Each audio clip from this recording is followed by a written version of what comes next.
Bonjour et bienvenue à Échangeurs Turcotte, une émission où on parle d'enjeux importants pour la MRC Marie-Chapdelaine et même pour l'humanité en entier, dont le sujet d'aujourd'hui, un sujet qui n'est pas nécessairement facile, mais je pense qu'il est essentiel. Il faut avoir un dialogue là-dessus, en discuter ensemble. On va parler de la violence faite aux femmes avec deux intervenantes. Donc, Vanessa Bouchard, qui est intervenante jeunesse, et Nathalie Perron, qui est coordonnatrice clinique de la maison Halte Secours, ici même à Debout-Cessy. C'est bien ça? Oui. Je ne me suis pas trompé. Bon. Gros sujet. Non, mais quand même, tu sais, on entend beaucoup de choses. On est ici aussi pour démystifier tout ça, voir... bon, on va commencer par le départ. La maison Halte Secours, ça vient d'un besoin, mais qu'est-ce que ça fait en gros, là, en général? Quel service vous offrez techniquement? On va commencer par ça, puis tranquillement, on va aller sur... Ouais. Le sujet. Le sujet. Donc, la maison Halte Secours, c'est une maison d'aide et d'hébergement pour les femmes qui sont victimes de violences conjugales, qui sont aussi, qui peuvent être accompagnées de leurs enfants, bien entendu. Oui. Donc, c'est une maison qui offre, ça le dit, d'hébergement. Donc, c'est de l'hébergement 24 heures sur 24. C'est des services qui sont gratuits. Mais à l'intérieur de tout ça, oui, on offre tout ce que le besoin d'hébergement comporte, mais en même temps, on fait de l'écoute téléphonique, on fait de l'aide, de l'accompagnement aussi dans les démarches, là, tout ce qui comporte, là, justement, peu importe le besoin de la femme. Donc, puis on fait aussi l'intervention à l'externe. Quand on parle d'intervention à l'externe, ça va être l'intervention qui va être faite pour les femmes qui n'ont pas besoin de venir en hébergement. Donc, Okay. Une femme, que ce soit avant ou pendant, elle est en relation, elle est en questionnement, elle peut venir puis elle peut demander là, des services à la maison également. Et post-hébergement également. Donc, après être venue en hébergement, la femme peut avoir besoin d'accompagnement ou tout simplement de venir discuter pour justement l'aider dans son cheminement personnel. Oui, pour l'aider à prévenir, pour se sortir, en fait, j'imagine, d'un cercle vicieux. Oui, s'en sortir, mais en même temps, faire en sorte de diminuer les conséquences. Ouais. Hein, par rapport, suite à une relation dans laquelle il y a eu de la violence, bien, ça fait en sorte que, justement, il y a tout plein de conséquences.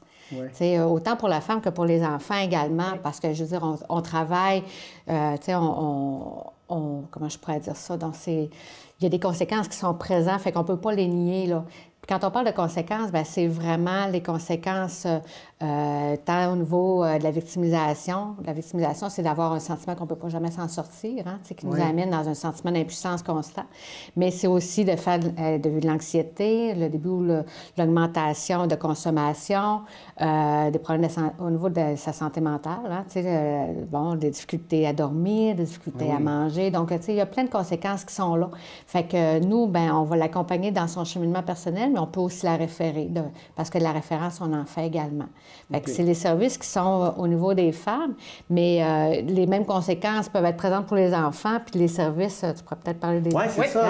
Parce que les services sont là aussi pour les enfants. Quand tu es intervenante jeunesse, tu t'occupes plus probablement des familles, des enfants? Dans le fond, les mamans puis les enfants. Les mamans puis les enfants. Oui, qui sont dans le plus fond, jeunes. je vais les accompagner là, pour réduire les impacts de la violence conjugale. Parce que pour les enfants, c'est un choc aussi, parce que est-ce que ça... Là, je suis naïf là-dedans, mais il y a des enfants qui sont pris là-dedans puis qui n'ont même pas conscience qu'il y a de la violence à la maison. Ça se peut, ça? Écoute, souvent, on entend dire, ben tu sais, je veux dire, l'enfant, il était là, mais je veux dire, ils n'ont pas touché, il n'a pas crié après, puis... Ouais. Fait qu'ils disent que l'enfant est témoin. Mais non, l'enfant, même s'il n'est pas... la violence utilisée n'est pas dirigée vers lui, il y en a des conséquences. Ouais. Il y a des conséquences de voir son père faire ça à sa mère. Il y a des conséquences d'entendre son père crier après sa mère, d'avoir un climat de tension, de vivre tout le temps là, marcher sur des œufs. Fait qu'on dit que l'enfant, il n'est pas témoin, il est victime. Ouais, automatiquement, s'il est exposé dans la dynamique de violence conjugale, il est victime également. Il est toujours exposé, je veux dire, quand il est dans une famille. Là, Tout à fait. Fait que c'est pour ça qu'on rentre l'enfant aussi dans ça. Puis moi, dans le fond, je vais travailler sur réduire les conséquences que ça a chez lui. Je vais travailler aussi le lien mère-enfant qui a pu être brimé de par l'autorité. Tu sais, souvent, c'est papa qui décide les règles, c'est papa qui décide, c'est papa qui met les conséquences. Fait que je vais aller renforcer le lien de la maman avec l'enfant. Je vais outiller aussi la mère pour reprendre du pouvoir dans son rôle, pour reprendre confiance en elle aussi, dans son rôle de maman. Tu sais, souvent, ils se font dire « Ah, voyons, mais t'es tout le temps fatigué, t'es même pas capable de prendre soin des enfants, puis moi, je m'attends à ce qu'il y ait un repas sur la table, puis il n'y en a jamais. » Puis tu sais, c'est tout le temps Je veux dire, la maman peut venir bien épuisée, elle peut venir qu'elle perde confiance en elle. L'anxiété peut être de haut niveau. Je vais travailler au niveau de ça aussi. Je vais travailler aussi avec l'enfant au niveau, là, ce qu'on voit beaucoup, là, c'est le sentiment de déchirement de ses deux parents. Oui. C'est ça qu'on peut voir quand place. il y a une séparation, mais qui doit être encore pire quand il y a... De quel côté je me mets? Je veux pas prendre trop de côté, mais si je prends le côté de maman, qu'est-ce que papa va dire? Si je prends le côté de papa, j'ai de la peine pour maman. Fait que c'est tout ce sentiment-là que Parce que l'enfant, il aime ses deux parents, là. Oui, puis il a le droit des aimer, Ben les deux parents. Puis c'est important qu'ils le savent aussi. Puis tu sais, tantôt, quand tu me disais, tu sais, l'enfant, il est dans ça, puis c'est pas trop... Ça aussi, ils ont pas les mots. Ils n'ont pas accès à notre vocabulaire nécessairement selon l'âge. Ouais. Fait que moi, dans le fond, mon rôle aussi, ça va être d'aller mettre des mots sur ce qui se passe, des mots sur ce qu'ils vivent. Comment que ça s'appelle, ça, cette boule-là que tu ressens dans ton estomac? Pourquoi tu viens avec les mains moites quand papa rentre dans la maison?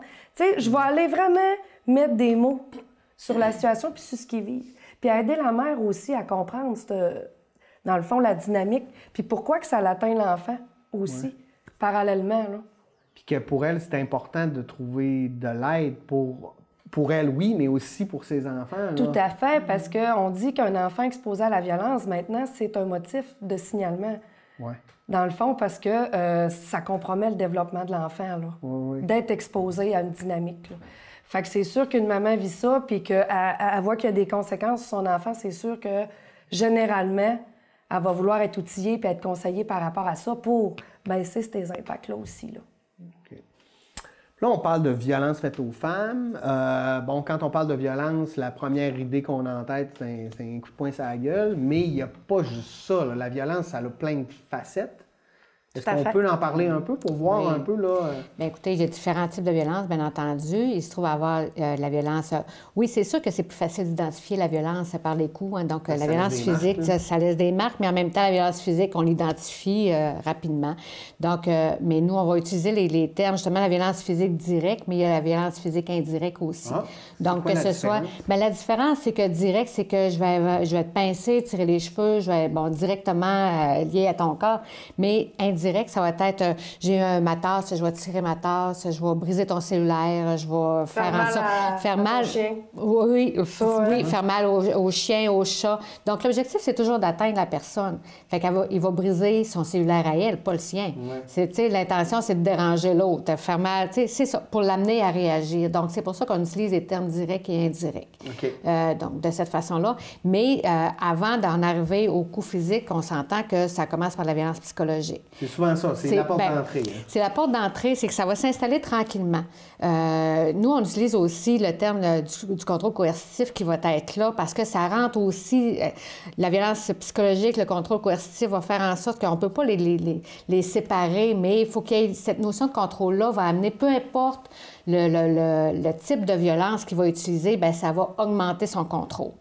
Oui, l'idée, c'est ça. L'idée, c'est d'avoir du contrôle. C'est en plein ça. C'est l'idée. Donc, on ne peut pas prendre juste un portrait, OK, prendre juste une photo d'une situation, dire, regarde, il a fait un coup, il a dit telle bêtise, hop, il est violent. On ne peut pas faire ça. Mais on va regarder la dynamique de contrôle tout le tour pour justement dire, OK, son intention, c'est de l'atteindre, son intention, c'est de la dénigrer, son intention est vraiment d'y faire mal. Les menaces, tout ce qu'il va utiliser, c'est toujours dans l'optique d'avoir du contrôle. Donc, c'est pour ça qu'on utilise beaucoup le terme contrôle coercitif maintenant. Donc, ça va être... Puis, la violence psychologique va être là pour l'aider à avoir... OK, on va mettre l'aider à avoir du contrôle, hein, on s'entend là-dessus. Donc, ça va être d'imposer des règles, avoir le contrôle, justement, sur le cellulaire, tu sais, dire, bien, exiger d'avoir le mot de passe pour aller vérifier à qui qu'elle a parlé, à quel ami qu'elle a, quel téléphone, ou bien, la géolocalisation, qu'est-ce que tu as fait? Ah, bien, contrôler sa vie. Contrôler sa vie, utiliser, parce qu'on parle beaucoup du cellulaire, parce que le cellulaire, là, on ne se le cachera pas, là, mais c'est vraiment une laisse. Hein? C'est vraiment... c'est utilisé... C'est une laisse, puis en même temps, c'est une porte aussi d'entrée sur le monde. Fait que c'est un outil de communication qui peut te permettre de t'évader. Fait que la personne a l'impression de perdre le contrôle si la personne est en train de jaser avec d'autres mondes. C'est en plein ça. Puis ça amène que l'espèce de géolocalisation, OK, la possibilité de voir où aller, avec qui aller, où... je t'écris, là, pourquoi tu ne m'as pas répondu tout de suite, là? Oui. Hein? On s'entend-tu que des fois, on peut ne pas répondre tout de suite, mais sauf que ça permet... en ce moment, je suis en train de faire une émission. Bien, c'est en plein ça. On a la liberté, tu sais, quand on n'est pas dans une situation, une relation de contrôle, bien, on a la liberté de répondre quand ça nous convient ou quand ça ne nous convient pas. Hein? Ouais. Mais là, tu n'as pas la possibilité, parce que si tu ne réponds pas dans l'immédiat, juste la sonnerie, parce que si on vient au contrôle coercitif, juste la sonnerie va faire en sorte que je vais me sentir tout de suite en état. Il n'y a même pas eu d'agression, mais la sonnerie va m'avoir amené si je ne réponds pas immédiatement, bien, il va arriver quoi, là, tu sais, bon, il va arriver une poignée de bêtises après, il va arriver, tu sais, il faut que je réponde immédiatement. Fait que, il n'y a même pas eu d'agression, mais je ressens tout de suite l'état que ça risque de... faut que je réponde. Ouais. J'ai peur tout de suite, qu'est-ce qui va m'arriver, qu'est-ce qu'il va me dire, faut que... Donc, ça amène... C'est pour ça qu'il faut en parler du contrôle coercitif. Oui, puis Nathalie, tu m'amènes à ton exemple que j'adore. Ton macaroni. Ouais. Je trouve que ça fait du sens pour quelqu'un qui entend cet exemple-là, parce que ça peut être banal, mais c'est des règles préétablies qui briment la liberté. Puis je te laisse l'expliquer. Parce que quand je dis beaucoup le macaroni, c'est simple à dire, mais bon, exemple, admettons que je fais du macaroni, tout ça, puis que, bon, ben je sais qu'il ne veut pas que je mette de l'oignon dedans, mais si, mettons, que je prends le risque une journée que je mette de l'oignon, bien, c'est justement, à un moment donné, bien, il va faire en sorte que, peut-être qu'une première fois, je vais en mettre, puis que ça va bien se passer, puis la fois d'après, bien, je vais en mettre, mais ça se passera pas bien. Okay. Fait que, tu sais, ça va faire en sorte que ça va se dégénérer à un moment donné. Oui. Puis, justement... Tu sais que ça va arriver, mais tu ne sais pas quand. C'est en plein ça. Au même titre que, si je peux utiliser, c'est des règles qui vont s'installer dans une maison, puis qui vont faire en sorte, pas dans une maison, mais à l'intérieur d'un couple, ça va faire en sorte que si je ne respecte pas, bien, il va arriver une conséquence X. Au même titre que si, bon, lui veut manger à midi, il vient manger à midi, pas midi et quart, il veut qu'à midi, le macaroni ou peu importe, que ça soit prêt. OK? Fait que si j'ai un rendez-vous puis que c'est pas possible pour moi d'arriver à l'heure pour faire à manger, bien, je vais être encore dans cet état-là. Donc, c'est des règles qui s'installent pour justement t'amener à avoir l'espèce de stress où on parle beaucoup de climat de tension. Tout à fait. Fait qu'on anticipe le pire. OK? Puis on est embarqué là-dedans. Fait que, puis c'est ça qui est important de dire, c'est qu'une journée, ça peut arriver qu'il y ait un éclatement, mais l'autre journée, bien, il n'y arrivera pas d'éclatement. Puis là, je pense que c'est correct. Hein, on baisse les gardes, on ne se méfie pas, puis au moment où on s'en attend moins, bien, il va arriver un autre éclatement. Puis là, pour réussir à avoir le contrôle, bien, c'est ça, tantôt on parlait des types de violence, mais il va utiliser, on parle de violence psychologique. La violence psychologique, bien, ça attaque l'estime de soi. Ouais. C'est tout ce qui est garde encore. Ben oui. Dénigrer l'autre. Dénigrer l'autre. Ah, c'est bien, tu ne comprends pas, hein? Ben crève, il faut tout t'expliquer. Ah, ben tu t'organises encore pour passer pour la victime. Ben oui, tu sais. Donc, c'est vraiment, ou un regard, hein? Tu vas je sais pas moi, elle va dire son opinion, puis, tu sais, une espèce de... Donc, c'est vraiment tout ça pour se dénigrer, se faire dénigrer, c'est-à-dire puis d'attaquer l'estime de soi. Il y a la violence verbale. La violence verbale, c'est celle qui s'entend, mais aussi toutes les menaces. Ouais. C'est celle qui provoque la peur. Donc, de menacer la mère, t'es une bonne à rien, je vais te dénoncer à DPJ, je vais... tu sais, je vais me suicider, ben laisse-moi pas décider, tu sais, il sous-entend quelque chose, laisse-moi pas décider, tu sais, des menaces de mort ou peu importe là, les menaces, tu sais, même que je me décide, tu vas prendre le bord. Bon, ben tu sais, ça peut être large, mais en même temps, ça provoque la peur pareil, là, tu sais pas qu'est-ce qui peut arriver, mais ça peut être des menaces de mort également. Donc, il y a la violence économique. La violence économique, ça va être justement de surveiller le contrôle des dépenses. Le contrôle des dépenses ou tout simplement, il va contrôler les dépenses de l'autre, mais lui, il se permet. Hein? Donc, qu'est-ce que tu as fait avec ça? Ou il va donner un montant X pour l'épicerie, mais il faut vraiment... qui n'a pas de bon sens, hein, tu comprends? Oui, ou le surendettement. Ça n'a plus de bon sens. Ben, c'est en plein ça. Fait que, tu sais, si le budget est très serré puis que tu es très limité, mais que tu reviens à la maison... Il s'en va puis il va à la taverne... peu importe la dépense, là, ou de créer le surendettement aussi. Tu sais, il y a ça aussi. L'imposer de Imposer. Son nom est plus bon, mais il va loader les cartes de crédit de l'autre, il va tout mettre, fait qu'elle se retrouve qu'elle n'a rien devant elle, mais elle est surendettée, il a tout mis à son nom, puis que là, c'est tout elle qui est responsable des dettes. On voit ça souvent, hein, au niveau des cartes de crédit, là, beaucoup. Donc ça rentre là-dedans aussi. Il y a la violence sexuelle. La violence sexuelle, c'est que, bon, on s'entend que ça prend le consentement. S'il n'y a pas le consentement, bon, puis ça fait pas longtemps, hein? C'est depuis 1983, hein? Puis je pense que c'est important de le nommer, ça. Avant 1983, c'était pas grave, là. Je veux dire, le viol conjugal n'existait pas. Je dis pas, j'ai dit c'était pas grave, mais c'était qu'il existait, mais il n'y avait pas de procédure. C'était en plein ça au niveau légal. 83, c'est pas loin, là. Tu sais, c'est vraiment... donc, c'est ça. Moi, je parle souvent que, bon, la sexualité, ça peut être bien large. Puis on ne juge pas ça, mais c'est de contrôler, c'est en plein ça. Ça peut être juste de bouder. Oui, bouder pour avoir des relations. Oui. Mettre une pression. Mettre une pression. Fait que c'est ça, c'est vraiment, peu importe le geste, c'est du moment... Tantôt, je reviens au contrôle coercitif, mais du moment que tu as le sentiment que tu n'as pas la liberté de choisir. Ouais. Exact. La perte de liberté. Mais c'est en plein ça, le gilet. Tu ne mettras plus tel gilet parce que tu vas vouloir... Ah non, il va me passer un commentaire. Ah, il va faire telle remarque. Ah non, il ne voudra pas. Je peux plus fermer mon son de cellulaire parce que si d'un coup qu'il appelle, faut que je réponde. Je mets plus d'oignons dans mon macaroni parce que...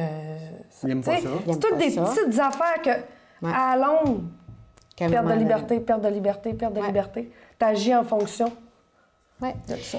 Puis, des fois, on a juste à regarder. Ça, un autre exemple que j'utilise souvent, c'est qu'au travail, admettons que, bon, des collègues vont prendre un verre, un fameux 5 à 7, exemple, puis que tu y vas jamais. Parce que tu te dis, ben non, si je vais... Tu sais, du moment que tu as une invitation pour aller prendre un café, aller à un 5 à 7, peu importe, puis que là, tu te dis, dans la réflexion, ben t'as peu... J'aimerais ça y aller, mais si je vais, lui, il m'a déjà dit que si je commençais à aller dans les 5 à 7, que c'était le début de la fin, que c'était pour aller... il ne me croira pas que j'étais avec mes collègues. T'as l'impression d'avoir le sentiment de justifier tout le temps. Tout le temps. Puis qu'en même temps, ben, tu sais, si tu y vas, puis que, exemple, ça dégénère, tu sais, puis tu ne seras pas bien pareil. Pendant que tu vas prendre un café, exemple, celle qui vit ça, ben elle ne sera pas bien parce qu'elle va tout le temps avoir la réflexion. Il faut que je m'en aille. OK, là, je m'étais dit que je n'irai pas longtemps. Puis là, si j'arrive plus tard, puis là, il va me poser des questions, puis là, ça va dégénérer. Fait que c'est ça qui est important, d'être à l'écoute aussi. Hein? Tu sais, je me dis, quand on a des collègues ou peu importe des amis, puis qu'on s'aperçoit un changement de comportement, tu sais, ça peut être des indices, ça aussi, là, qui peuvent être très révélateurs. Puis quand tu es pris dans cet engrenage-là, j'imagine que tu t'en aperçois pas tout de suite.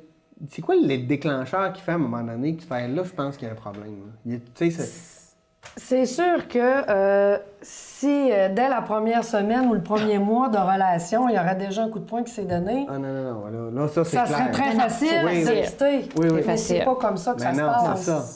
C'est insidieux. Il y a une dynamique, il y a une progression, il y a une escalade. Oui. Il y a le cycle, il y a la lune de miel, il y a... Puis en même temps, il faut se rappeler qu'une histoire d'amour... Tu sais, une histoire de violence commence par une histoire d'amour. C'est important, là. Parce que c'est comme Vanessa disait... Puis je le dis souvent, on est toutes brillantes, là. On est toutes brillantes. Ça arrivait la première semaine, bien, écoute, c'est facile à partir, mais c'est pas ça. C'est qu'à un moment donné, puis il y a des indices qui vont faire... Pas des indices, mais c'est des situations, des fois, dans un couple qui va faire en sorte que c'est comme si l'agresseur se permettait de dévoiler plus son jeu. OK, je m'explique. Une première grossesse. Ouais. OK, du moment qu'il va savoir qu'elle ne pourra pas partir si rapidement que ça. L'achat d'une maison, déménager, s'installer ensemble. Un projet commun. Ouais. C'est quelque chose qui est là, qui va faire en sorte que ça ne sera pas si facile que ça de partir. Fait que ça, souvent, ça va s'intensifier à ce moment-là. Il va y avoir des indices avant, mais ça va s'intensifier à ce moment-là. Puis c'est des fois après ça qu'on va dire hey, là, je suis rendue là. Oui. Hein? Puis, d'un autre côté, on entend ceux de l'extérieur qui disent mais oui, mais pourquoi qu'elle part pas? Elle a juste à partir. Non, c'est ça. Mais pourquoi qu'une femme ne part pas? Il y a des enjeux pour elle. C'est sûr que s'il n'y a pas d'enjeu, c'est facile de faire bon, ben là, bonsoir. Ciao, bye. Mais là, quand tu as la maison, les autos, les enfants, le mariage, la peur. La peur. C'est surtout la peur, oui. Mais puis c'est différents facteurs. Puis en même temps, ça m'amène à parler du cycle de la violence. Parce que le cycle est là, qui va, à chacune des étapes, ça amène justement la femme à avoir, sa réflexion va changer à chacune des étapes. Si on parle, la première étape, ça se trouve à être le climat de tension. Donc, juste la manière qui va marcher, qui va rentrer dans la maison, qui va te regarder, qui va déposer son sac à l'entrée. Puis ça, quand je parle du cycle, là, c'est important parce que tantôt, Vanessa pourra peut-être vous faire la réflexion au niveau des enfants, parce que les deux le vivent, ce cycle de violence. Ouais. Donc, si on revient à la femme, c'est que, c'est ça, le climat de tension va être là. Juste la manière qu'il va rentrer, qu'il va fermer le panneau d'armoire, tout ça, ça va augmenter la peur. L'anxiété va être là, va s'installer tout de suite. Là, elle sent que ça risque de mal se passer. Si les enfants sont là, elle va mettre un film. Elle va faire en sorte qu'elle va les recupper pour faire en sorte qu'il y ait un éclatement envers les enfants. Donc, elle veut juste que ça se passe bien. La musique est forte, elle va baisser la radio. Ouais. Elle Essayer va... de penser à tout, là, aussi. Tout pour justement faire tempérer, hein. faire en sorte que ça va éviter l'éclatement. Ouais. Parce que l'anxiété, elle ressent ça. Ouais. Ensuite de ça, il arrive une agression. L'agression, bien, c'est peu de tout ordre. Moi, je dis souvent, je suis agressée quand je me sens agressée. Oui. OK? Parce que... Tu n'as pas eu la liberté de choisir. Tu n'as pas eu la liberté de choisir, mais en même temps, je sais pas, moi, s'il m'a parlé bête, s'il a fait il m'a sacré après... Parce qu'encore là, on s'entend qu'on n'a pas tous le même seuil de tolérance. Absolument. Hein? Il y en a, on connaît tous des couples qui se sacrent après ou qui se parlent pas bien, puis ça a l'air correct, puis, tu sais, si on a... Mais sauf que je suis agressée quand je me sens agressée. Donc, il arrive une agression de tout ordre, comme on en a parlé tout à l'heure. Donc là, qu'est-ce que ça va faire en sorte? C'est que la femme, bien, elle va vivre de la colère. Là, à ce moment-là, bien, elle va être centrée sur elle. Ça va dire, écoute, j'ai pas le droit de me parler de même. Pour qui se prend de me parler comme ça? Regarde, là, ça fera, j'en peux plus, je t'en maudis. Donc ça, c'est l'étape 2. Ensuite de ça, il va arriver l'étape de la justification. Puis c'est important d'en parler de l'étape de la justification parce que c'est souvent elle qui amène tout son sens aussi, puis qui va... tu sais, la réflexion de la femme ça va installer le doute. Donc la justification, c'est... Il va prendre des raisons qui sont soit extérieures à lui, extérieures à leur situation, ou ça va être elle le problème. Moi, j'appelle ça aussi les tavaillinques. Ouais. T'avais rien qu'à pas mettre ton gilet rouge, t'avais rien qu'à pas mettre de l'oignon dans le macaroni. Ça peut sembler banal encore là, mais où j'avais bu, j'étais chaud, je m'en rappelle pas, ça va mal à la job. Il va trouver n'importe quelle raison. Ou tu le sais, t'avais rien qu'à pas me parler de ça, puis tu m'en as parlé. Oui, c'est ça. Tu comprends? Pas prendre ses responsabilités et essayer de faire porter le fardeau. C'est en plein ça. Il justifie l'action, l'agression qui est arrivée, il va justifier ça. Donc, qu'est-ce que ça fait? C'est qu'au niveau de la femme, bien, ça va amener, elle va se responsabiliser, elle va se sentir coupable. Je savais qu'il ne fallait pas que je parle à un tel, j'y ai parlé. Je savais qu'il ne fallait pas que je mette mon gilet rouge, je l'ai mis. Donc, tu sais, elle va se sentir coupable. Donc, tout à l'heure, quand je disais qu'après l'agression, elle se sentait en colère, bien, à l'étape de la justification, bien, la colère, bien, elle va disparaître, puis elle va se centrer sur lui. Ouais. Elle va acheter ces justifications-là. Puis c'est ça qui amène, tu sais, que le seuil de tolérance va faire en sorte, bien, regarde, là, ça va mal. Tu sais, on passe par-dessus ça. Puis après ça, bien, l'étape de la lune de miel qui amène justement les promesses de changement, promesses d'aller consulter, hein? Promesses d'arrêter de consommer, promesses de ne pas recommencer.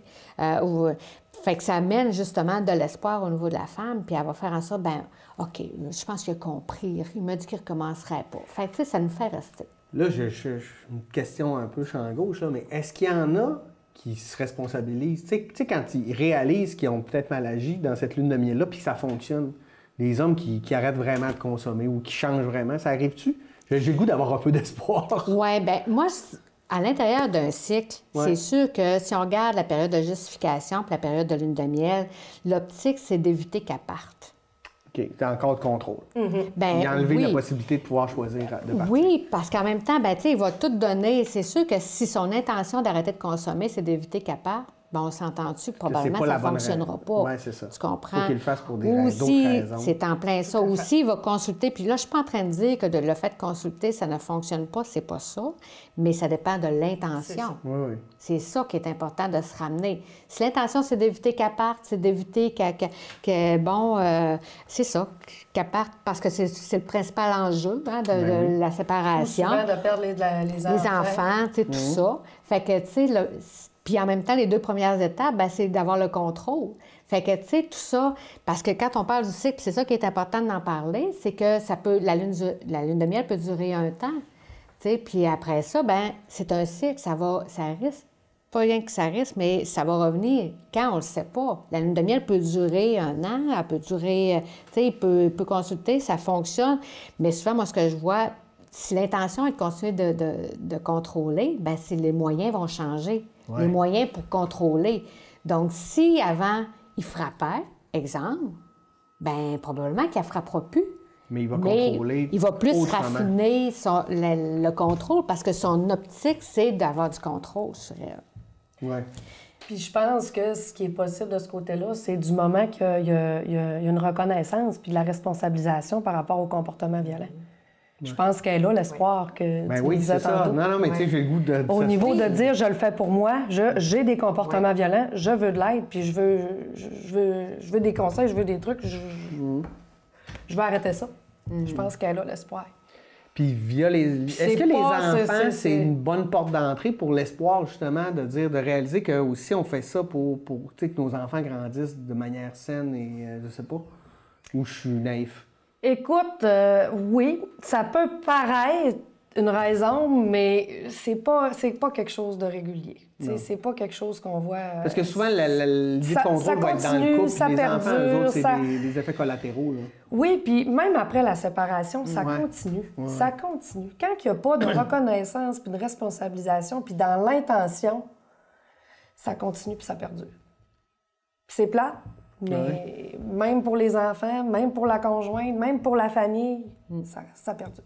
Puis par rapport aux enfants, là, souvent pour les mamans, ça va être l'élément déclencheur pour quitter, par exemple. Ouais. Hein, quand à un moment donné, tu t'aperçois que ton enfant, il y a eu un geste, tu sais, concret, tu sais, par rapport à l'enfant, puis que là, c'est clair dans sa tête qu'elle dit « Oh non », tu sais.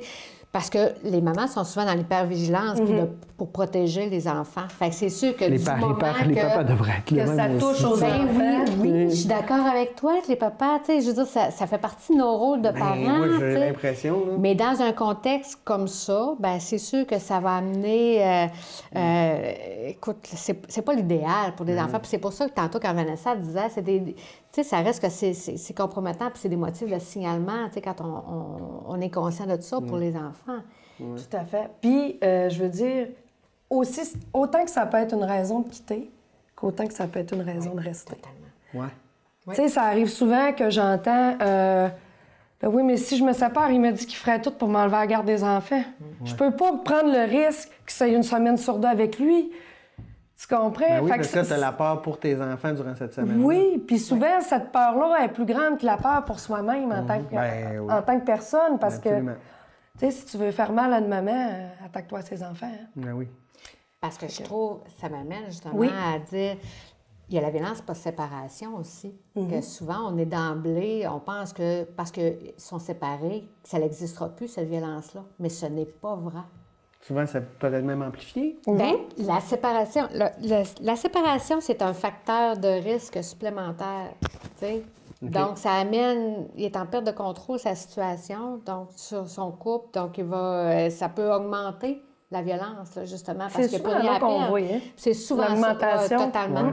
Totalement. Fait que c'est pour ça que c'est faux de penser que ça va tout régler. Puis après ça, parce qu'en même temps, tu sais, on parle des enfants, mais le moment d'échanger les enfants, tu sais, il faut toujours penser. Oui. C'est des facteurs. On le sait, là, dans des relations dans lesquelles on ne vit pas de violence, c'est un. C'est déjà un enjeu. C'est déjà un enjeu. C'est déjà un enjeu. Ouais. Donc, quand on rajoutons justement la violence conjugale, la violence là-dedans, bien, c'est sûr que c'est pas évident, là, pour. Tu sais, servir des enfants comme. Ben oui. Passer un message, passer des commentaires. Ah, papa, il a dit ça, papa, il a dit ça. Dénigrer l'autre personne. Dénigrer face à l'autre ses parent. enfants. Ça, c'est souvent ça. Oui. Parce qu'en même temps, quand tu veux atteindre une maman, ben attaque les enfants. Hein? Ben oui. Ou on attaque le voit, les là, compétences. avec l'autre féminicide, puis là, on en Totalement. parlait, les Carpentiens. C'est fou, là. Moi, écoute, c'est incompréhensible, en fait, là, que des gens peuvent se rendre là, mais ils sont malheureux, là, ces gens-là aussi. Là, ils ont besoin d'aide, clairement. Là. Oui, puis en même temps, ben ça reste que ça fait partie du contrôle aussi. Oui, parce oui. que, tu sais, moi, je me dis, quand j'entends malheureux, je suis pas en train de dire encore là que c'est pas vrai, mais en même temps, je ramène souvent, on connaît tout du monde dans notre entourage qui se sont séparés, Oui. que ça n'a pas été facile, Moi, le qui ont premier. vécu des problèmes de séparation, tu sais, des problèmes de santé mentale à travers tout ça, parce que la dépression rentre là-dedans aussi. Peu importe, La tu sais, chicane, la chicane, peu importe. Puis c'est pas tous les parents qui se sont... Ben c'est non. pas tous les papas qui en sont arrivés là. Absolument. Tu sais, fait que je me dis, c'est Ça vraiment le justifie contrôle, puis ça justifie pas. Fait que c'est vraiment d'avoir le contrôle qui est déjà là. Ouais. Tu sais, la notion de, justement, m'a te contrôler jusque-là, puis je vais t'atteindre jusque-là. Tu sais, là, m'a t'enlever... On a tout t'enlevé. Je vais tout Tu sais, t'enlever. après la gagneras séparation, pas, ce qui là. reste, Ouais. c'est les enfants Ah oui, pour contrôler. absolument. Totalement. Je vous arrête, on prend une petite pause, on revient, vraiment intéressant.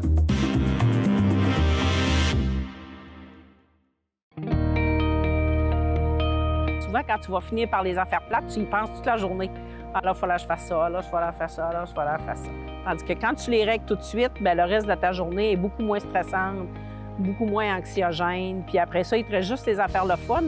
Puis moi, j'aime le bénévolat aussi. Je fais du bénévolat dans ma paroisse. Puis je ne me gêne pas de le dire. Moi, je suis quand même pratiquant. Puis moi, ma paroisse, mon église, elle est importante. J'ai décidé de mettre du temps sur moi, de méditer, de lire, de penser à des belles choses. Des fois, je colore, je joue de l'ordi, je fais du tricot, fait que je fais des affaires de même. là. C'est ça, là, la joie là, qui me rend heureuse.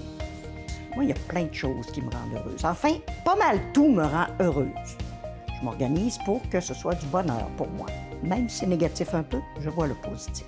C'est sûr que la famille, c'est très important pour moi. C'est une de mes valeurs fondamentales. Fait que je vais surtout prendre le temps d'aller les voir, d'aller discuter avec mes grands-parents, d'aller leur apporter soit des petits repas, de la soupe ou des desserts que je fais.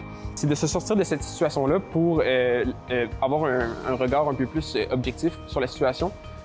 Puis ça permet aussi de se remettre en question sur nos gestes, nos actions, nos paroles, et aussi de remettre en question ce que les autres autour de nous font, ce qu'ils communiquent, ce qu'ils font comme geste. Puis il faut l'extérioriser, il faut en parler. Si on a besoin, on va chercher de l'aide. Il y en a partout, à tous les coins de rue maintenant, de l'aide. Prendre du temps pour soi, se respecter aussi, mettre nos limites. Puis on les développe, nos propres facteurs de protection. Connaître mes défauts, mes qualités, mes forces, mes faiblesses, avoir confiance en moi, puis avoir confiance que je suis capable de m'améliorer puis être bien dans ma peau, mais pour moi. Pas pour les attentes des autres, pas pour plaire à quelqu'un. Être bien dans ma peau, bien, j'attire les gens qui m'aiment comme ça. Ici, je mise sur moi. Ici, je mise sur moi. Ici, je mise vraiment sur moi. Ici, je mise sur moi. Ici, je mise sur moi. Ici, je mise sur moi.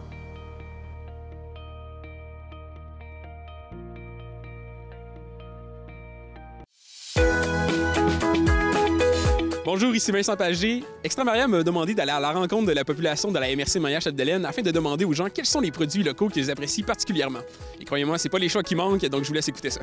Moi, ça fait 6 ans à peu près que je suis dans la région. Fait que la chocolaterie des Pères Trappistes avec le chocolat au bleuet, ils m'ont conquis. Puis je trouve que c'est une belle représentation à l'extérieur aussi pour notre coin de pays à nous autres.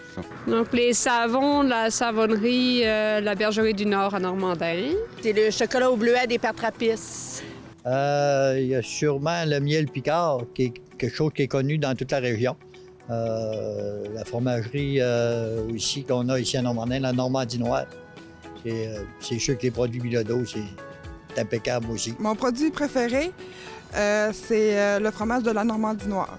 Mon préféré vient d'ici, des délices du lac, le sirop bleuet. Bien, les chocolats des Pères Trappistes. Je vais y aller avec le pain fromage bacon du marché Walbert. Avec la fondue, là, c'est parfait. C'est le chocolat de la chocolaterie des Pères Trappistes à Dolbeau-Mistassini. Ben, je te dirais bien, moi, j'étais un bon mangeur de viande, puis la saucisse à l'ancienne chez Besson, là, est du rabat. Les assortiments de bonbons vendus chez Dominique Saint-Pierre. C'est sûr qu'il y a les produits chez Bilodeau qu'on connaît. Ah, le chocolat des Pères Trappistes. La poton frit, j'ai la crème pour le corps que j'apprécie particulièrement. Ça sent vraiment le bleuet. Puis la peau reste douce, c'est génial.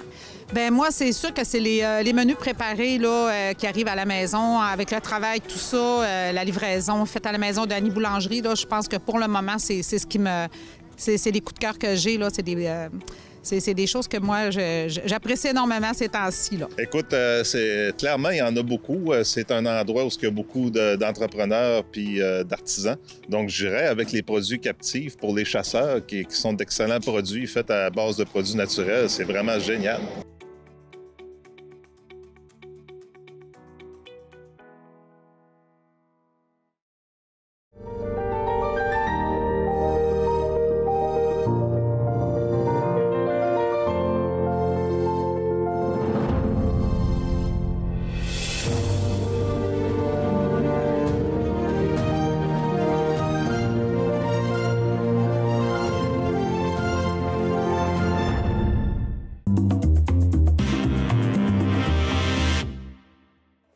est de retour dans notre pause. On est bien énervés là, en ce moment. Là. On explore. Non, mais on explore. C'est vraiment intéressant. Ça répond à beaucoup de questions. Maintenant, là, on a parlé de tout ça. Maintenant qu'on a ce diagnostic-là, là, qu'on fait, hey, moi, je pense que dans ma relation, il y a de la violence. Qu'est-ce qu'on fait? Non, mais c'est un peu ça. Là. Comment on sort de ça? C'est l'idée, en fait. Là. Bien, premièrement, c'est d'en parler. Briser le silence, de ne pas rester toute seule avec ça. Du moment qu'il y a un doute, puis je pense que c'est important de le nommer, puis on ne le nommera jamais assez. On a un service d'écoute téléphonique, on peut, donc 24 heures sur 24. Juste des fois pour valider. Juste valider, dire, regarde, moi, je me questionne, j'ai besoin de comprendre, j'ai besoin... Parce que moi, ce qu'on dit souvent, c'est les femmes qui sont expertes de leur situation. Nous, là, ce qu'on fait, c'est qu'on leur permet de mettre des mots sur ce qu'elles vivent. Ouais. Donc, les amener à prendre conscience de leur situation. Fait qu'à ce moment-là, de téléphoner, de venir rencontrer une intervenante, peu importe la porte d'entrée, que ce soit à l'externe, que ce soit de venir en hébergement, il n'y a pas de problème, là. Mais l'important, c'est de ne pas rester toute seule avec ça, puis de briser le silence, de poser des questions. Ouais. Donc, puis nous, on va l'aider à voir plus clair dans sa situation. Puis c'est important de dire que on dit souvent qu'on ne compte pas les tours, là, hein, parce qu'il y a différentes façons de partir ou de venir à la maison d'hébergement. Parce qu'une femme peut venir à la maison sans avoir pris la décision de quitter nécessairement aussi après. Oui. Elle peut venir en réflexion. Elle peut venir justement... Ça prendra le nombre de fois que ça prendra. Parce qu'en même temps, tout à l'heure, comme je vous disais, à l'intérieur du cycle, bien, quand ça revient après une crise, exemple, bien, elle peut venir, exemple, à la maison d'hébergement, prendre un temps de réflexion nécessaire. Puis, à cause de la lune de miel, bien, ça peut lui donner le goût d'aller retourner vérifier. Fait que nous, là, c'est pas important le nombre de fois que ça va prendre, mais l'important, c'est qu'à chaque fois qu'elle vient à la maison, bien, elle a des réponses, mais en même temps, elle reprend position dans ce qu'elle vit aussi. Ouais. Fait que ça, c'est important. Fait que moi, je me dis, peu importe la porte d'entrée, puis quand elles sont venues une première fois, bien, elles peuvent continuer aussi là, à utiliser les services. Souvent, elles sont mal à l'aise, tu sais. Ah, ben, tu sais, je voudrais retourner ou...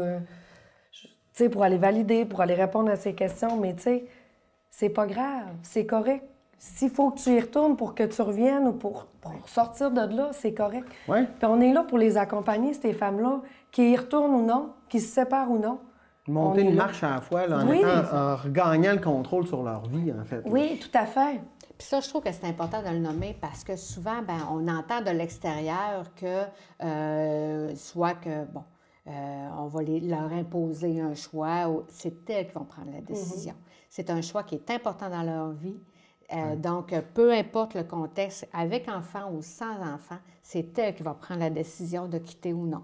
Tout à fait. Fait que, puis nous, bien, on y va dans le non-jugement, justement, puis en respectant sa situation. Parce que c'est vraiment en respectant sa situation puis ses choix aussi. Là. Oui, parce que c'est du cas par cas. Là. Même s'il y a des ressemblances des fois entre les cas, je veux dire, chaque histoire est unique. Là. Bien, c'est sûr. Des fois, on se fait dire « Ah, mais tu sais, vous êtes contre le conjoint, puis ça. » On n'est pas là pour décrire le conjoint. On n'est pas là pour être contre le conjoint. On n'est pas là pour dire du mal de lui. On n'est pas là pour lui dire de le quitter. On est là pour elle, pour ses enfants. On est là pour elle, puis en même temps, on prend position contre la violence. Oui, c'est ça. Pas contre monsieur, contre c'est ça qui est contre important. la violence. Oui, oui, c'est important de le nommer. Oui, c'est important, puis en même temps, ben, tu sais, c'est un milieu qui est sécuritaire. Donc, c'est vraiment dans un contexte de violence où tout peut arriver, où tout peut, des fois, parfois, qui est insécurisant, bien, au moins, on offre ça. Fait que ça, c'est important. Puis en même temps, les femmes ont besoin de sentir aussi qu'elles peuvent venir n'importe quand, de ne pas sentir cette pression-là, parce qu'on s'entend dessus que de la pression, elle en a assez, comme Tellement. ça. Ouais. Moi, là, par exemple, là, je sais pas, j'ai un ami où j'ai l'impression qu'il se passe dans son couple que ça va pas. Non, mais tu sais, je trouve que c'est des outils qu'on peut donner aux gens. Comment on dépiste, comment on aborde aussi, parce que, tu sais, c'est un peu gênant de faire « Hey, j'ai l'impression que tu vis de la violence conjugale. » Non, mais tu sais, je veux dire, qu'est-ce qu'on fait quand on est de l'extérieur et on a le goût de faire partie de la solution pour aider une amie, une sœur, Prendre position. Dénoncer, prendre position. Ouais.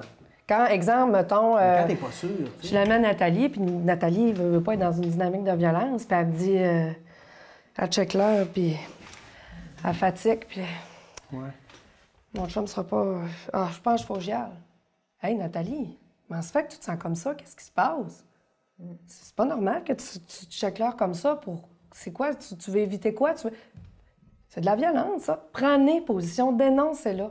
Ouais. Puis ne jugez pas le fait qu'elle lui retourne. Ne la jugez pas, accompagnez-la puis écoutez-la. Ouais. De se montrer disponible. Tellement, ouais. là.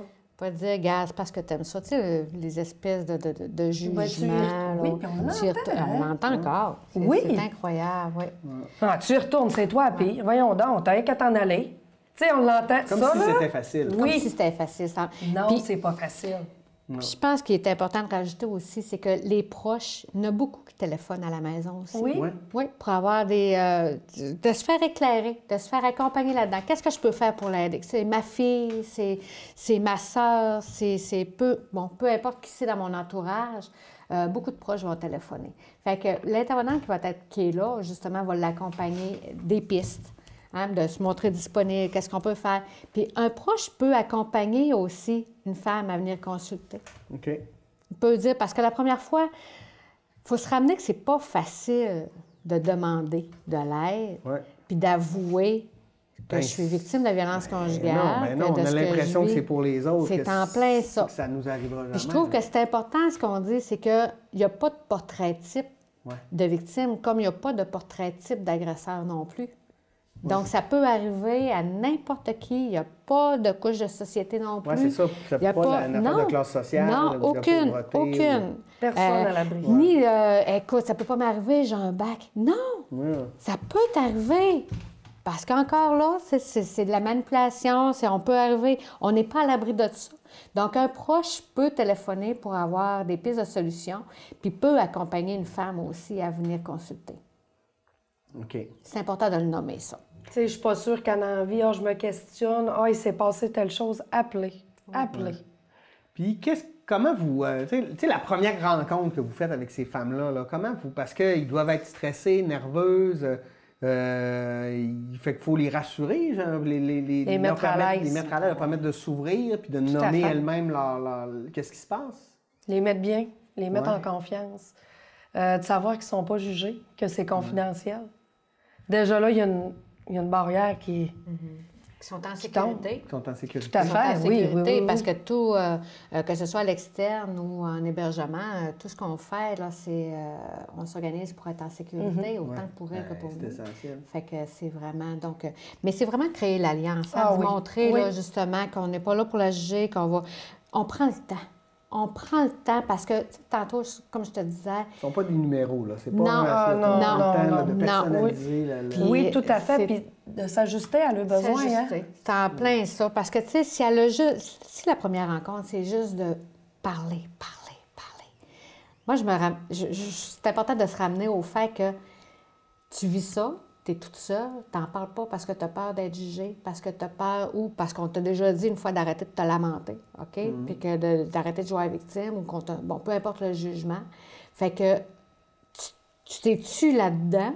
Fait que le fait d'arriver à la maison d'hébergement puis d'avoir des oreilles, d'être écouté, ça prendra le temps que ça prend. Puis à ce moment-là, ben c'est ça. Ça peut être que ça, la première rencontre, justement, qu'elle ventile, qu'elle libère, qu'elle sort son trop-plein, puis après ça, ben, on va s'ajuster à elle.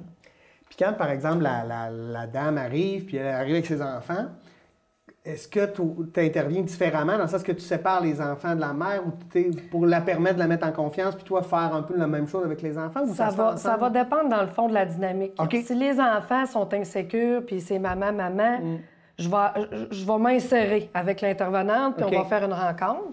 Puis si je vois qu'ils deviennent de plus en plus à l'aise, bien, je vais me les offrir d'aller jouer un jeu pour établir mon lien de confiance, puis laisser maman ventiler sur les choses qui vont pas bien, puis sur le papa, dans le fond. Pas du tout. Non.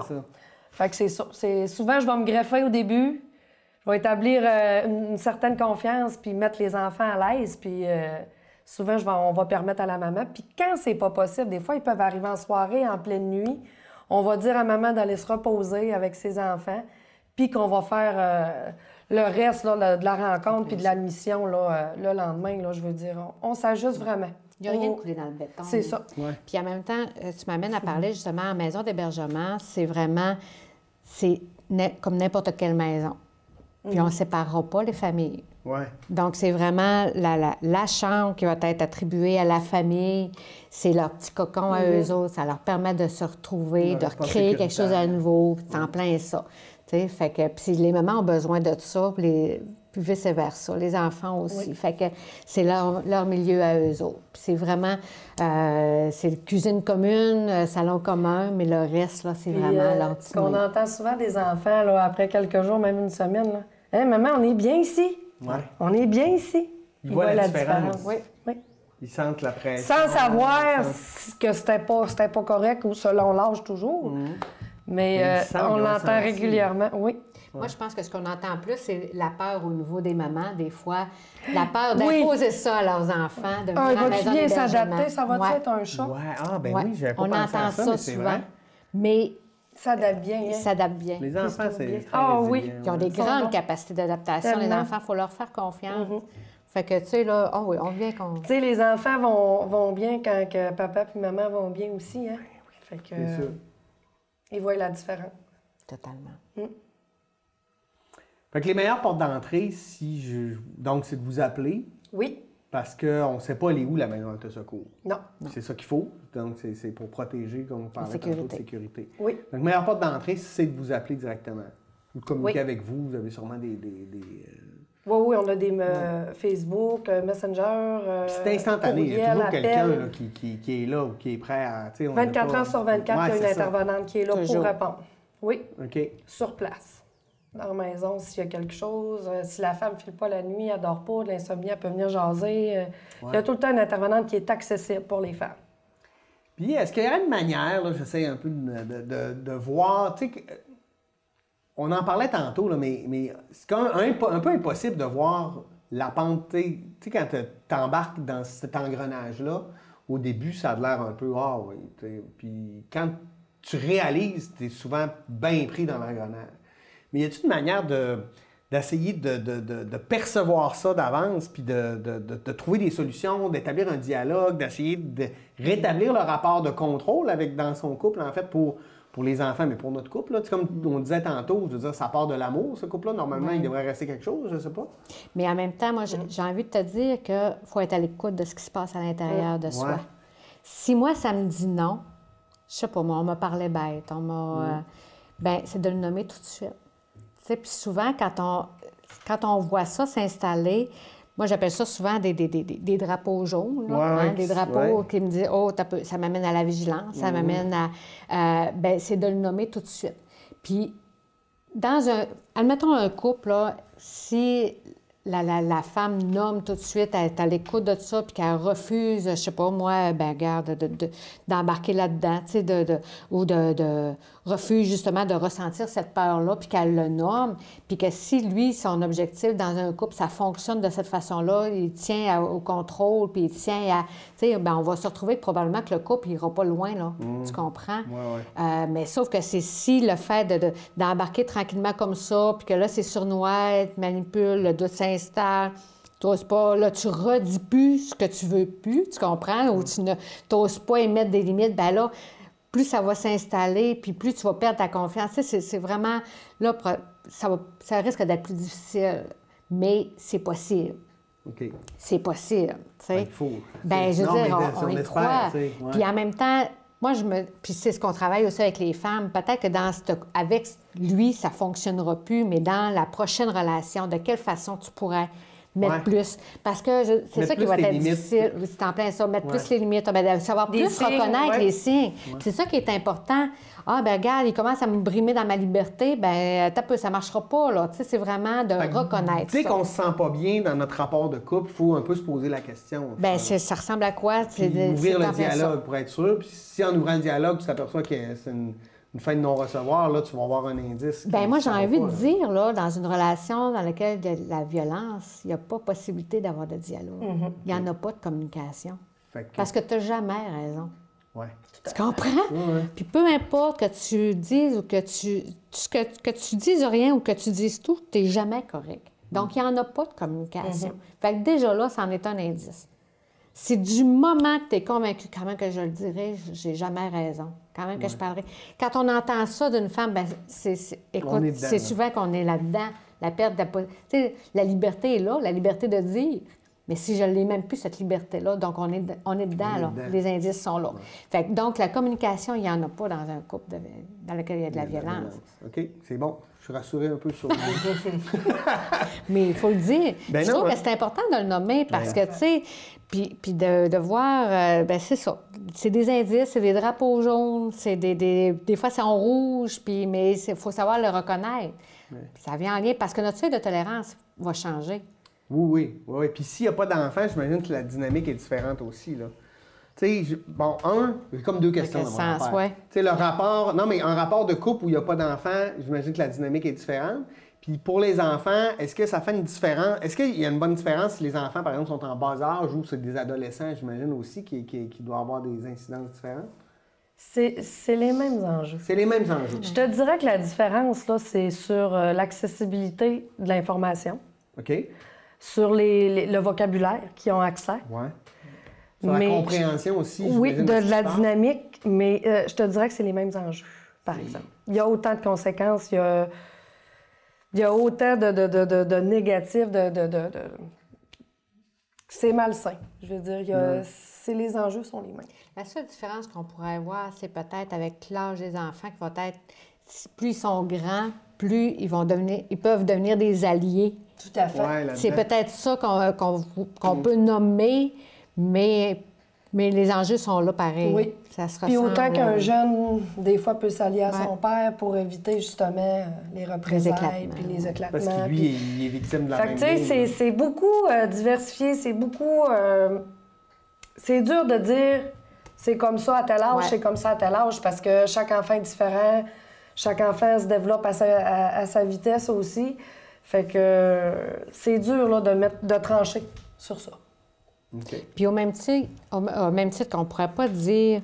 Tu sais, tantôt, tu disais, est-ce que c'est différent quand tu as des enfants? Bien, sans des enfants, bien, je veux dire, avec les enfants, ça amène...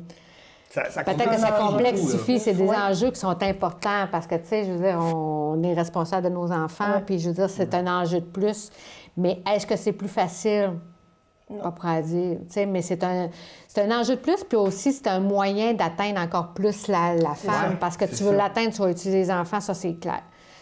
Puis en même temps, le facteur qu'on pourrait nommer de plus, c'est parce que tu n'as pas d'enfant, tu sépares, bien peut-être au niveau, tu sais, tu n'es pas obligé d'avoir de contact avec lui parce qu'il n'y a pas d'enfant. Oui, c'est ça. Fait que c'est sûr, ça peut perdurer là. Tu gardes toujours le contact. Oui, tu n'as pas le choix. Légalement parlant, tu n'as pas le choix. C'est en plein ça. Sauf que je ne suis pas prête à dire, parce que c'est tellement différent. C'est vraiment tout le temps du cas par cas. C'est ça, c'est dur à trancher. C'est dur à trancher. Puis je veux dire, tu peux ne pas avoir d'enfant puis être avec un conjoint extrêmement violent puis avoir peur de mourir puis peut-être même être à la limite là, de mourir. Là. Fait que c'est ça. On ne peut pas juger. Non, il ne faut pas juger. Il faut essayer d'être à l'écoute. Oui, là, j'ai beaucoup d'informations. Là. Non, mais c'est vraiment important. Est-ce qu'on en parle assez en société ou est-ce qu'on banalise encore un peu ça? Tu parlais avant 83, c'était comme correct. Oui, je trouve qu'il y a encore des discours à rien qu'à partir, puis franchement, puis à rien qu'à mettre son pied à terre, puis... Où on entend les femmes aussi sont violentes. Des choses comme ça qui vont faire en sorte... Comme si ça justifiait la violence de l'homme. Comme si ça justifiait, mais en même temps, c'est pas la même chose. C'est ça qu'il faut encore là... Je reviens à mon image, ma photo, il faut regarder, faut être... faut vraiment... C'est ça. Parce que, oui, la société a changé. Oui. La socialisation des femmes a changé. Mais est-ce qu'on est rendu égal à l'homme? Non, on n'est pas encore. On a encore du... Est-ce que nos acquis sont fragiles? Oui, c'est fragile. Ça va mieux qu'ailleurs. Ça va mieux qu'ailleurs. On n'est pas rendu au bout du chemin. C'est en plein ça. Puis en même temps, oui, la socialisation a changé. Puis quand on entend, tu sais, en réagissant, ce que je vois de plus, parce que bon, ça fait comme plusieurs années que j'étais à la maison d'hébergement, fait que c'est ça que je peux comme plus voir, là, c'est que les femmes, on a plus d'acquis, OK, oui, on va travailler à l'extérieur, on va avoir une certaine autonomie qui va être là, on peut s'affirmer plus, mais souvent, quand on s'affirme, bien, des fois, on peut se mettre en danger aussi. Oui. Oui, donc, clairement, le backlash arrive plus... C'est en plein... Excusez le terme backlash, mais le mauvais retour, tu sais, un espèce de retour négatif va revenir plus s'ils t'osent, justement. Prendre position, c'est en plein ça. Puis je trouve que ce qui a évolué aussi, c'est que les moyens vont être plus drastiques, plus rapidement. Ah, OK. Chose qu'on ne voyait pas avant. Avant, quand je dis avant, moi, ça fait 30 ans que je travaille à la maison, donc je suis capable de voir un peu les différences. Là. Mais ça va être plus drastique, dans le sens que, exemple, si je m'affirme et que je prends position, bien souvent, ce qu'on va voir, c'est qu'il va y sauter rapidement à la gorge. OK. Donc, ça va être des moyens plus drastiques. Tandis que quand avant, c'était plus insinueux. Insidieux, excusez. C'est en plein ça. Puis encore là, je suis pas en train de dire que c'est plus ça, mais ça va être plus... On était plus capable de voir à l'intérieur d'une escalade de violence. Oui. De savoir que ça s'installait. Mais maintenant, on ne peut plus parler d'escalade de violence. C'est comme, nous, quand une femme arrive qui dit, gars, je ne sais pas c'est quoi qu'il peut faire, je ne suis pas capable de prévoir ou de quel geste peut... là, c'est le drapeau rouge, tu comprends, parce qu'on ne sait plus, là. On n'est pas capable de prévenir. Si elle qui le connaît n'est pas capable de prévenir, pas de prévenir, mais de prévoir qu'est-ce qui peut, le prochain geste, ça, c'est un élément de plus. Et merci pour ces éclaircissements, mais merci aussi de faire ce travail-là. Je pense que c'est important. J'espère qu'on aura bien démystifié, qu'on aura bien fait le tour là, de cette question-là qui est essentielle. Puis je sais qu'à tout moment dans l'année, on va l'avoir la Journée internationale des femmes le 8 mars, mais il faut que ça soit tous les jours, j'ai l'impression, puis être conscientisé. Puis j'espère que ça vous aura donné des bons outils pour dépister, pour comprendre, pour passer à l'action, pour changer les choses collectivement. Merci, mesdames. Nathalie Perron, coordonnatrice clinique de la Maison Alta Secours, et Vanessa Bouchard, intervenante jeunesse. Merci, c'était très, très, très éclairant. J'espère que vous avez apprécié. Oui, merci à vous. Merci aussi à vous d'avoir été là. C'est important ce qu'on fait ensemble. Et on se dit à la semaine prochaine pour une nouvelle édition d'Échangeurs sur Côte. Bonne semaine.